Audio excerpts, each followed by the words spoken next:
Business Better, a podcast designed to help businesses navigate the new normal. I'm your host, Steve Burkhart. After a long career at global consumer products company BIC, where I served as Vice President of Administration, General Counsel, and Secretary, I'm now of counsel in the litigation department at Ballard, a law firm with clients across industries and throughout the country. This is episode 7 of the Trauma-Informed Investigation series.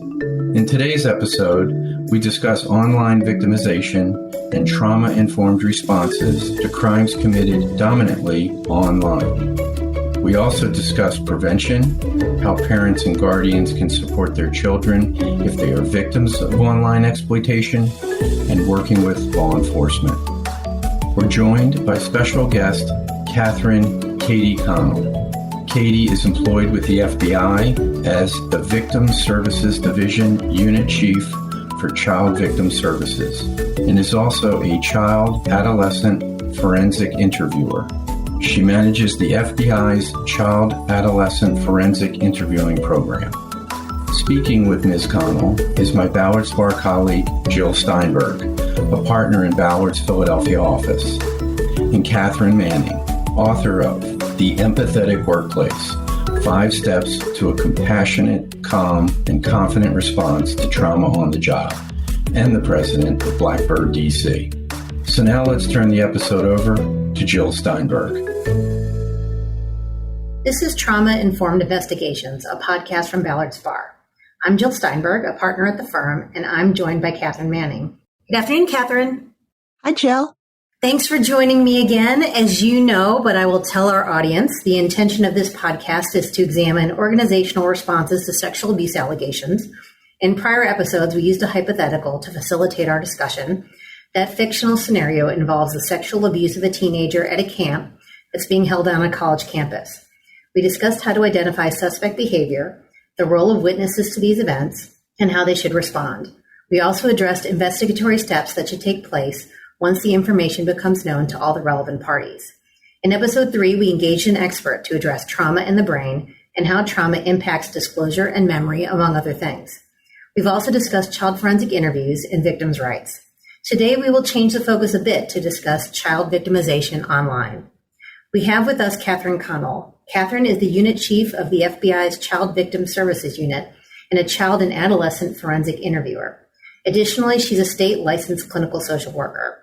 She provides interviews, consultation, and training for FBI agents, assistant United States attorneys, and other federal, state, and international law enforcement. She has been qualified as an expert witness on multiple subjects in civil and criminal cases in federal and state courts. She co-authored and published Interviewing Compliant Adolescent Victims, A Picture is Worth 1,000 Words, Incorporating Child Pornography Images in the Forensic Interview, and Working Together, Building and Sustaining a Multi-Jurisdictional Response to Missing or Murdered Indigenous Children and Adolescents. We are going to call Katharine Katie for the purposes of this podcast, first of all, because she goes by that, but also because we have 2 Katharines. So thank you, Katie, so much for being here. Hey, thanks for having me. You obviously have a lot of expertise in areas that relate to child victimization. We wanted to focus this episode to a large extent on online victimization of children because, of course, it already existed pre-COVID, but it's exploded even more so in the pandemic and post-pandemic environment. And so I was hoping you could tell us a little bit about which is what your job is in FBI, how it fits sort of into the overall scheme of the types of cases that the FBI handles. And then maybe we can dig in a little bit to particularly the types of online victimization that you've seen. Sure. So as you mentioned, and again, thanks for having me. This is a great platform to be able to talk about some of these things. We don't always get the chance to do that, but I'm the unit chief for our Child Victim Services Unit. And prior to that, though, and I've kind of moved into that management role of managing our team of child and adolescent forensic interviewers for the Bureau. And then I have also a child victim program advisor who is kind of my expert on child abuse things. But before that, I came into the Bureau back in actually 2001 and came in contractually as a forensic interviewer, but also to help provide training in Indian country for our agents and really in response to how to interview victims that we had out there. The demand was so great that they needed as much help as possible to be able to conduct those victim interviews. I came on full-time in the Bureau 2004. And so prior to that, I was a forensic interviewer at our child advocacy centers at the local level. So 10 years there at the state and then moving to the federal side. So a little bit of different nuances, definitely came from that CAC world where you had everything at your disposal. You had your whole team and same people you worked with, and came to the federal side and I was like, what's happening? Where's my team? And this program was brand new. There were two other original interviewers that came into the Bureau, Kim Poyer, Martha Finnegan, and I was the next, and, really started to say, what is this program going to look like? And, I'm proud to say now, like I said, as I've moved through the years, our program's grown. We started with 3 of us.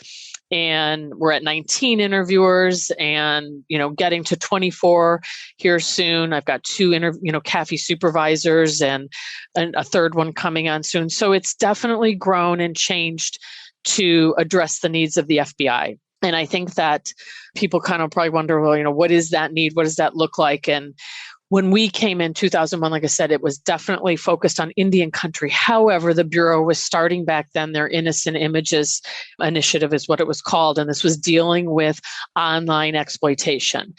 And I think at that time when it was starting, it was really focused on the investigation. I really don't think people expected to have the victims that we came across. Like all of a sudden, there's this live victim. And what do we do with that?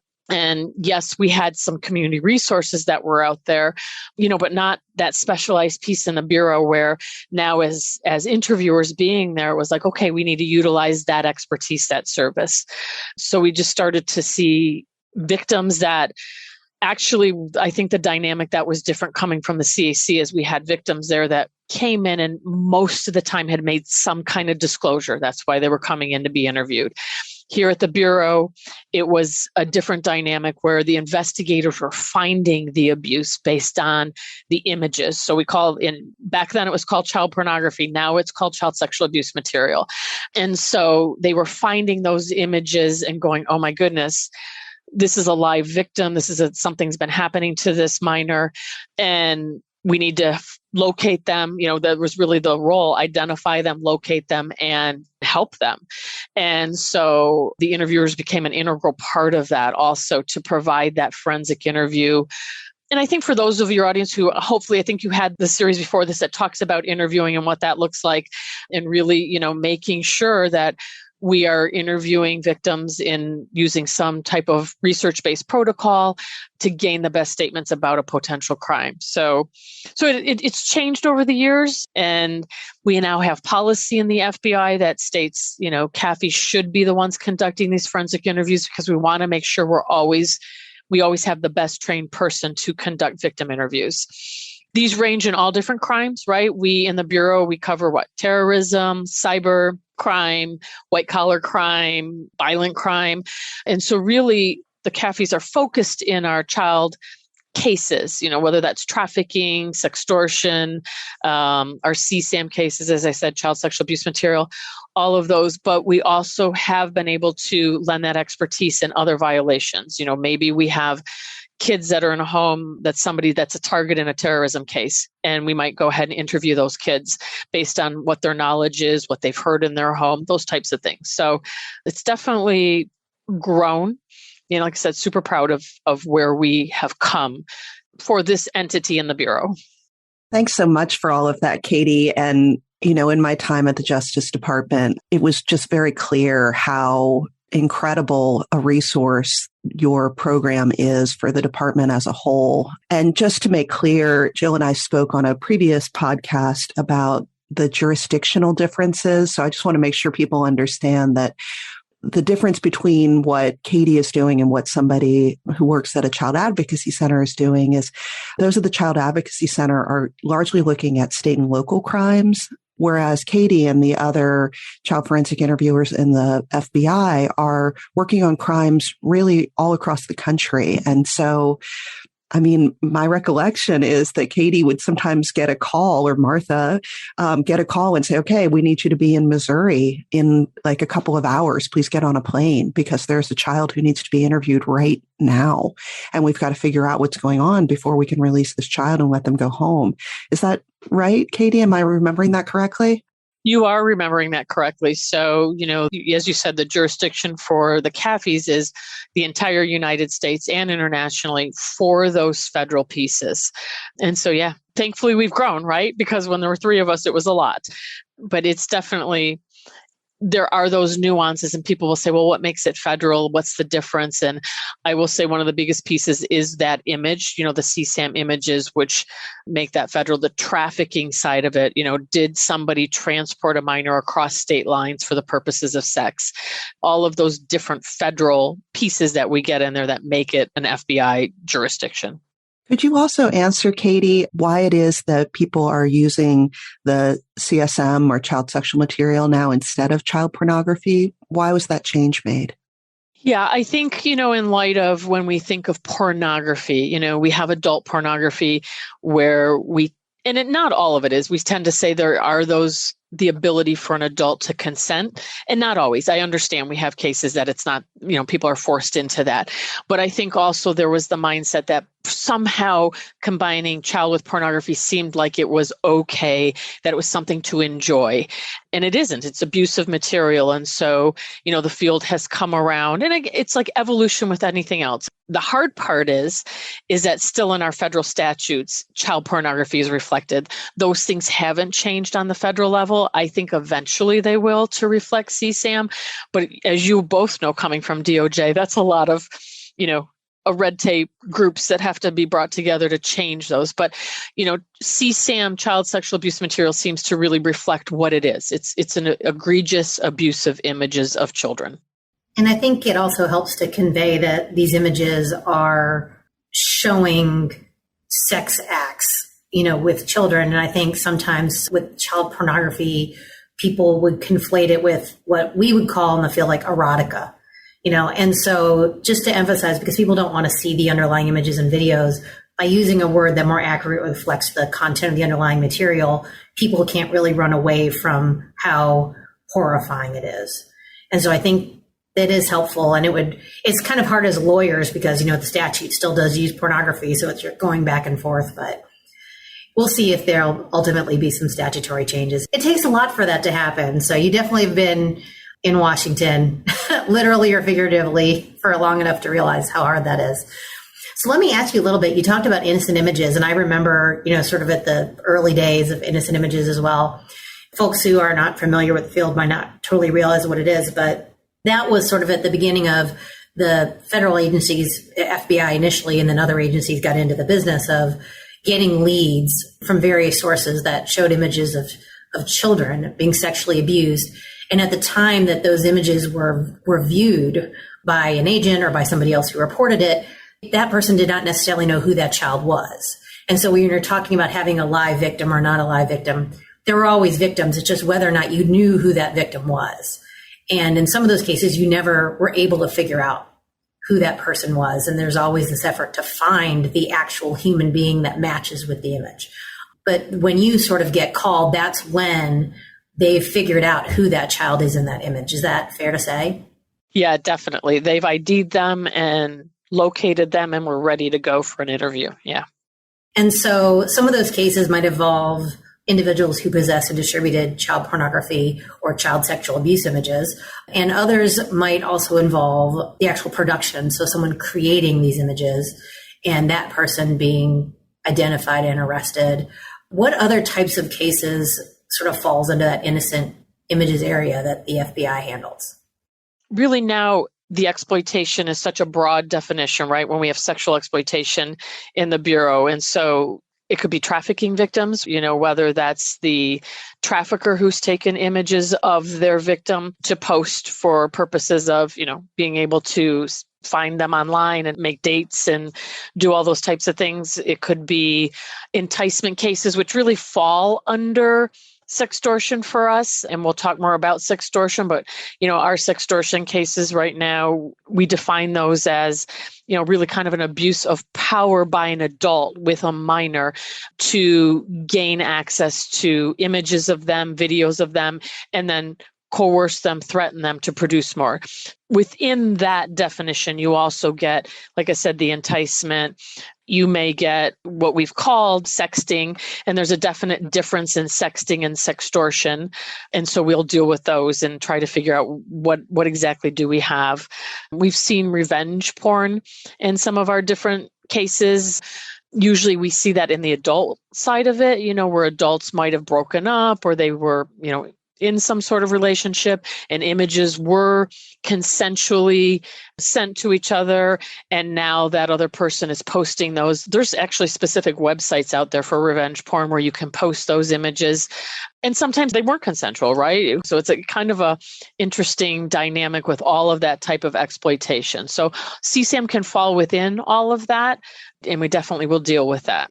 I saw a statistic from NCMEC recently, that's the National Center for Missing and Exploited Children, that said the number of enticement cases, and I don't know if that's coming through the cyber tip line or if it's coming through some other analysis, has gone up an astonishing amount over the last couple of years. It was, I don't know, it was like 80 or 90%. It was some mind-boggling number. Has your personal experience working with the FBI been reflective of an increase in not just enticement crimes, but other online exploitation crimes against children, since 2020? It has. We definitely are seeing numbers that are pretty significant and pretty astounding in some ways. We have cases that, again, fall within our definition of sextortion that have hundreds into the thousands of victims that they are finding on these subjects' computers when they start to go through the evidence. It's just the access and the availability. So accessibility, availability of victims online is just really endless. And so that's why I think we are seeing such significantly high numbers for these victims.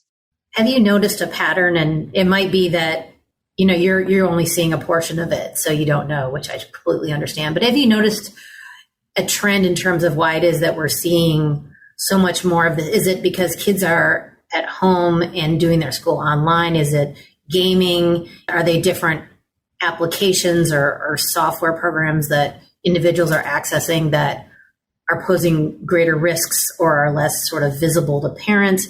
Is there anything that you sort of deciphered about why we might be seeing this? I think summing it up in one word for all of those things you said is technology, right? And access to technology. And so it's all of those things you mentioned, gaming systems. We're seeing a tremendous trend of victimization in the gaming systems, whether that's Call of Duty or Roblox or all of the popular ones that the kids are in. There's most likely some kind of perpetrator that's in playing those games with them. All of the social media apps, there isn't one that you can avoid, whether it's Facebook, Snapchat, Instagram, all of those, and all the ones we don't know about. When we do the interviews, I find out so much more that's out there that I don't even know. All of those make kids vulnerable. I mean, it just really is. YouTube's a big one. We have kids that are in watching YouTube videos, so parents think it's pretty innocent, and then up pops some kind of site for them on there, a link to click on, and they click on it and it leads to egregious images or puts them in to chat rooms that, we have perpetrators in. So I really do. I think it's the combination of that technology. Kids are very savvy in technology compared to their parents. And also what you alluded to is, being home more, especially in the last couple of years during this pandemic, right? Kids are home, not necessarily supervised on their technology. And we have that combination that leads to the victimization. That's also terrifying to hear as a parent. And part of me for a long time, I've thought, I just won't allow them online at all. We just will not have that in our household. But that's not realistic. So do you have any words of advice for parents and others who care about kids on how to protect their kids? Yeah, I mean, that's a great point, Katharine, because we can't keep kids from technology, right? Almost every school that's out there is introducing technology at such a young age for kids to do their homework on, access their school portals.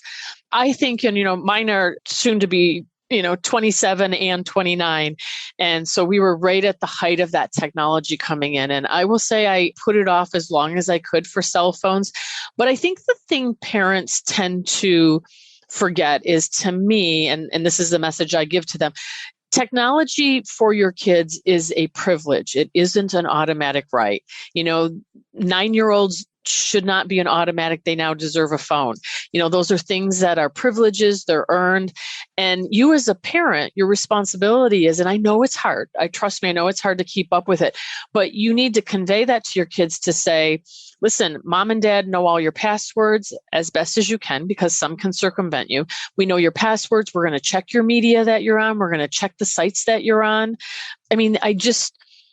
You as the parent are paying for that technology. You still have the right to look at that. I had a parent actually say to me not too long ago when their 9-year-old had a phone and had been victimized. And I'm not judging them, but in some ways it was interesting when they said, well, we wanted to respect their privacy. And I just said at 8 and 9, you don't have privacy, even as those teenagers. Yes, you balance the privacy as a parent, but also there's safety concerns here.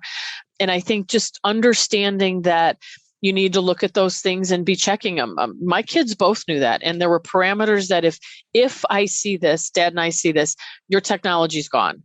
And I can remember my son at the time, he was in high school, and he messaged one of his friends. Somebody put something up there. I think there was swearing in it. And he said, listen, my mom checks my stuff. Don't say those kinds of things. And I'm sure that wasn't easy for him to say that, but it's the reality is that you have to be monitoring and staying on top of what your kids are in and what they're looking at. Deadly combination, I always say, is Wi-Fi and technology at night in a bedroom, and parents have gone to bed. Either the Wi-Fi gets shut off or you have their technology in your bedroom with you and they don't have access to it. It's amazing what goes on at night with that combination. Well, I'm wondering for folks who are not experts in the field, like the Katharine and Katie combo that we have here, who are armed with lots of information and raising kids, still, I'm sure, confronting lots of complicated issues. For those folks who aren't armed with as much information or who have more limited time and other constraints on their ability to sort of constantly be monitoring what their kids are doing, what is it that parents should be looking for, and what kind of vulnerabilities should folks listening to the podcast be aware of that we should keep an eye out for? Yep, I agree with you. It's very difficult to stay on top of this, especially, like I said, when kids are more technologically savvy than their parents, for sure. I think one, just them knowing that you might monitor their stuff or you could be looking at it. But, are they muting things when you walk up? I'd say if your kids are online gamers, not having headphones on. So you as the parent, even if you're cooking dinner, you can hear the discord that's happening on that online game, and being able to say at that time, listen, there's a lot of egregious things being said, or I don't like the language, so you're going to have to pop off for right now. Or if kids are taking their technology, they're up in their bedroom and you walk in and they hide it, or they close out their screens. Or you see a change in behavior, where they're maybe a little more withdrawn. You see all of a sudden some anxiety you've never seen before. Yes, each one of those on their own doesn't mean kids are being victimized, but taking the totality of going, gosh, that's some just unusual behavior for my teenager or my little one. I'm not sure where that's coming from. Then maybe you take that phone or you take that pad and you just start flipping through some things and checking on it and seeing if you see anything. Go into their pictures, go into deleted files. Those are some pretty basic things a parent can look at and see if there's anything in there. And if you're seeing a lot of deleted things that are gone, it says delete, delete, delete, then, you're going to probably want to start questioning, hey, what's going on? And I also think just having that open communication, if somebody is asking you to do things online that are something that maybe mom and dad wouldn't agree with, you need to let us know. Just at a young age, starting to socialize that kind of conversation. That's okay to come to mom and dad and just let us know what's going on, and you're not going to get in any kind of trouble. Yeah, I totally agree with all of that. And one of the things I've tried to do as a parent is start the discussion early and have it continually and just reinforce things like don't have any identifying information anywhere, whether it's Roblox or something like that. We don't want anything related to your age, your school, the state that you live in. Do you have siblings? Because people can use all of this and start to find ways to develop what it seems like a closer relationship just based on putting together breadcrumbs of things that you've said online. And the other thing is we do talk about it all the time. I've been sharing with the kids since they were under 10, this is what human trafficking is. This is what enticement is. This is how it happens. And I know that that doesn't mean that my kids are not ever going to be victimized. So it's a balance, right? Like we do what we can to try to give them tools and keep the lines of communication open. And then also make sure that they know that when they break the rules, which they're all going to do, it's always okay to come talk to us, that there's nothing that they can do that will ever make me stop loving them. And I am always on their side. And that is such a huge message. And I think that's one of the things we struggle with when we do bring victims in for an interview, because just to backtrack, like we said, it's usually the investigation finds it first. And then it's a knock on the door to say, hey, we think your son or daughter might be involved with a subject that we're investigating online. They're not in any kind of trouble. But that's still tough to convey. Parents automatically get angry. And what do you mean that you were in this website? So we really try to work with parents to say, listen, they were victimized. They were groomed online. They trusted this person. All of those things. And then it's hard to convince the kids they're not in trouble and say, we really want to find out what's happened because we're worried about you. We have to remember, and I think it's such a great point you bring up. We have to remember our kids' brains aren't fully developed, right, till mid-20s. And so what is natural for us as an adult to go, if I do A, here's the consequence B. It isn't that simple for kids whose brains aren't fully developed. They have a lot of shame. They have a lot of embarrassment. Or again, the big thing is my mom, my dad, whoever my parents are, they're going to take away my technology. And that is their lifeline, right? That phone is their lifeline, that iPad. So there's a lot of valid fears for their age group and for their brain development, as opposed to us as adults who just could rationalize that a little bit differently.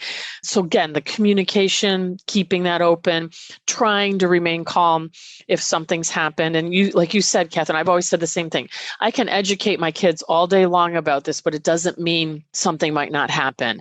But really just hoping you've solidified that trust and that communication that they would come to you if it does. One of the things that you mentioned is that in the cases you handle, it's often that investigators are approaching parents in the circumstances in which they're minors, to indicate that they've seen evidence that a crime is committed and their child might be a victim. But there are some circumstances, and I know I had some circumstances where a parent discovered it, through some of the signals that you've discussed or by looking at the phone and seeing these images. And then there was a lot of sort of conversation between the parents about, do we go to law enforcement? Do we not go to law enforcement? Who do we go to? What do we do with the information that we have? Do we delete it? Do we keep it? So what's your advice to parents who might be in a situation where they've discovered that a crime might have been committed and, they're concerned about going to law enforcement? What are the type of things that you would do to sort of give them advice on how to come forward, decrease the anxiety of what that process involves?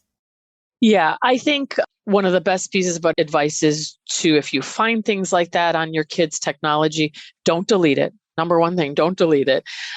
Take whatever that is. If it's their phone, their iPad, take that, shut it down. You can shut it down and then contact law enforcement. We have 56 field offices in the FBI. And so there's an office in every state. And then we have resident agencies that are also usually surrounding the big field office. Any one of those offices would take a call. We also have an online ability for people to report things online, and then an agent would reach out to them. But they could also go to local law enforcement. But I always say too, if you're being treated other than being looked at as a victim, your child is, then you need to move to the next level of law enforcement from there. And it's not a criticism, but I think there's some departments that aren't very versed in handling sextortion cases, or they don't have enough personnel to handle something this online, or they might take a look at it and go, this IP address is from overseas. We're never going to be able to get this person. That's, like I said, where you can move that next level from state to come to the federal side of it, where we may have more resources to be able to investigate this. But definitely don't engage with that subject. Just really, like I said, preserving the evidence that's there on the technology and engaging law enforcement as quick as you can. One of the things that I heard from parents when I was doing sort of outreach was their concern that if they reported something that their kids were involved in, like, for example, if there are a group of kids who are taking images of each other and trading them. And I just heard a term a few weeks ago called consent video. It's not something I'd ever heard of. And now I'm just like, can't even get it out of my head because I'm so shocked by it, where the kids will record a sex act, and at the beginning of the sex act, the person performing it will say, I'm consenting to do this, and I'm consenting that this be recorded, and then the entire thing is recorded. I had to revive myself after I got through this conversation. That, of course, is still child pornography, and potentially there's a minor who would be in possession of it and distributing it, and I think that causes anxiety. Is there anything that, I know what I said to folks, and I was in a position to say that as someone who's a prosecutor in the district, but if you confronted that, issue with parents, and what is it that you respond? How is it that you respond? Yeah, I think that same thing, that the new consent videos are pretty interesting. And I was the same reaction as you, as what is happening. We're seeing that with adults, and some of the mindset as it came out of, all of the different cases that are recently happening. So that was fascinating to me also. But I think that what we say to parents is, one, if the FBI is approaching you about your child, we're looking and saying we'd like to forensically interview them. We are looking them as a victim, and that is it. And if you have same-aged kids involved, again, we have to look at interviewing all of them and saying, where's the impetus from this? Is there an adult behind this? 99% of the time, there is going to be an adult. Do we have maybe one teenager in there that was egregious? I'm not sure. I mean, we're not going to know till we interview everybody. But I also think, the prosecution, and you both were on that side of that, is really looking at, is there an adult involved in this? And if we have minors, was there the intent of using those images for something more malicious? And then that's where we look at, is there a prosecution piece of that? But if we're approaching and we're looking at that saying we're going to use one of our forensic interviewers, then that is strictly looking at that child as a victim and not as a subject in any way. I'm glad you mentioned that, because I think there is sometimes a fear of parents of, if I discover a photo of my daughter on her phone that she has sent to somebody else, has she now produced child pornography? Is she going to be prosecuted? And it sounds like what you're saying is, what you're looking for is, who is the adult perpetrator in this situation? And that's who you're going to be looking to investigate. Yeah. And, you heard me mention earlier sexting. So we look at sexting, and the difference between that and sextortion is, okay, typically sexting is same age group, right? We see it a lot in the schools, the high schools. You have boyfriend, girlfriend, and they end up sending pictures to each other, or, texts that are in a sexual manner. And then, as we said, then what happens with that when they break up? Does something get sent to other kids in the school? That now has changed from a sexting between young people that they agreed upon to now potentially something criminal.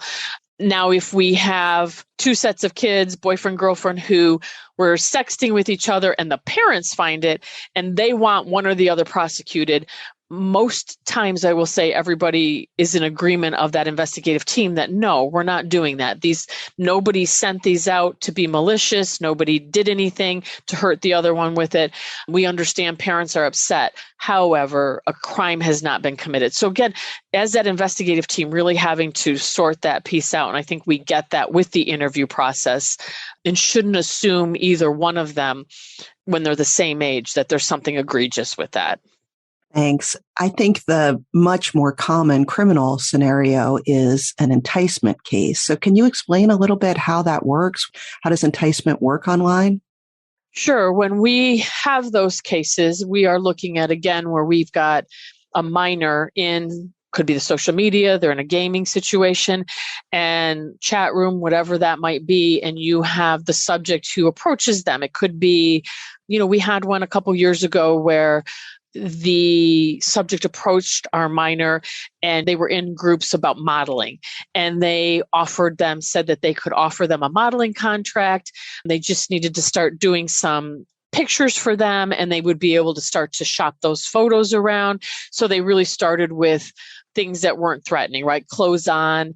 And then after several of those, it went from less clothes to in the underwear, from bathing suit to in the underwear. And then once they got that underwear picture in this situation, the subject then came back with the threat. So we've enticed them in by a lot of flattery, a lot of promises that something good was going to come of this if you just continue to send more. And then when they got to a point where they knew they had this minor in a situation, if we threaten to release these images to people in their Facebook or online, and they're not going to want to have that happen, now that's turned into a sextortion situation. So it can really flip pretty quickly to a criminal situation. And I think the classic enticement situation, sort of the Dateline scenario that people are accustomed to seeing, where, an adult shows up somewhere with the intention to have sexual contact with a minor. And so if anybody's familiar with Dateline, that's sort of your classic, I think, enticement situation. And you're talking about a situation where the initial enticing activity then also becomes a case of sextortion, meaning that the perpetrator is now using those initial images that they've extracted out of the minor to get more and more images that might be extremely violent in terms of violent and explicit content. And they just continue escalating the behavior in terms of the content and the numerosity. Is that fair to say? It is fair to say, and I think you're correct. The original, as I say, like the OG enticement cases, yes, are the Dateline ones. I will tell you, I don't think we see those as much anymore. There are out there, but I think it's, again, this online platform.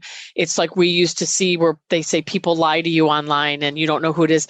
We don't see that anymore either. There's a lot of truth out there pretty quickly of, hey, you're so beautiful, I'd like you to send me images. We've kind of almost skipped now some of this grooming process, which is really fascinating to me also, the changes that have occurred over the years with this. But yes, you are correct. That would be kind of the initial. And now when we see this enticement online, it tends to be, like I said, a lot of that flattery and appealing to, especially our teenagers, their vulnerabilities of maybe we have somebody who comes from a really chaotic home life, and this subject has really focused on that. I'm your sounding board, I'm your person, gaining that trust. And then the next thing we know, again, it switches into the victimization side of it. And one of the things that I just find so devastating is sometimes this escalates, these threats escalate, and the child feels so trapped that sometimes there can be suicide attempts because they cannot figure out how to get out of this situation. So I think that is one of the messages we try to get across so significantly to law enforcement in general, is that when we have the sextortion cases, everybody, I really think, tends to think they're less egregious because we don't always have hands-on offenses with this. And I would say in the majority, there is no hands-on offense. So they were looked at as this isn't the same as sexual abuse, real-time, hands-on, touching, those types of things. And what we're finding, and I think our studies and surveys they're doing for teen populations or people that are online or kids that are online, I should say, we're starting to see what the egregiousness of this is. And people say, well, why? Why suicide for these? And what I would say to you is that, and this does not minimize people's victimization, but when we have more of the traditional hands-on offense that has no technology involved, victims can choose what to disclose, right? They have a lot more control over what they want to share with somebody, what they want to tell an investigator, and they can choose not to tell all of it, which is okay. When you have our sextortion victims that their victimization has been memorialized in a video, in an image, they no longer have any kind of control. And we know sexual assault, sexual abuse is about power and control, right? Somebody asserting their power over a victim to control them. And so I think with our sextortion, exactly what you were alluding to is that the threats continue. They don't know how to get themselves out. Go back to that brain not being fully developed. All they see is the worst possible end result is my family, my friends could see these images of me. And so they keep complying with the demand. And therefore, for many of these kids, when we interview them, they'll say, my only way out was to kill myself, which is devastating, right? Devastating that they get pushed to that point. And as we have talked, unfortunately, we have a case that's occurring in the Bureau right now that we've had a couple suicides, and the Bureau is working really hard to investigate this case because it's just unfathomable that kids are killing themselves or thinking about that over this situation. Yeah, that is just devastating. And it makes me really grateful that there are smart people like you working on these issues.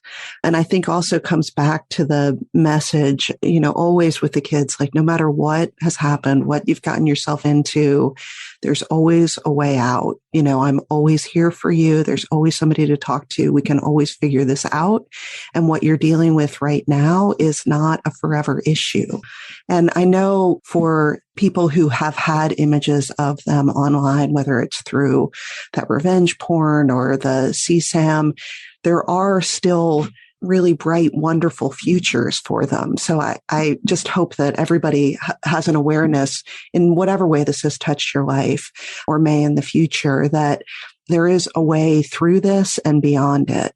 I try to convey that to the kids I interview, and you don't ever want to minimize what they've gone through, but I always try to say, listen, this is a bump in the road for you. This is just, the beginning of your life. You have your whole life ahead of you. Don't let this define you. Don't let this subject's control that they've tried to exert over you define you moving forward.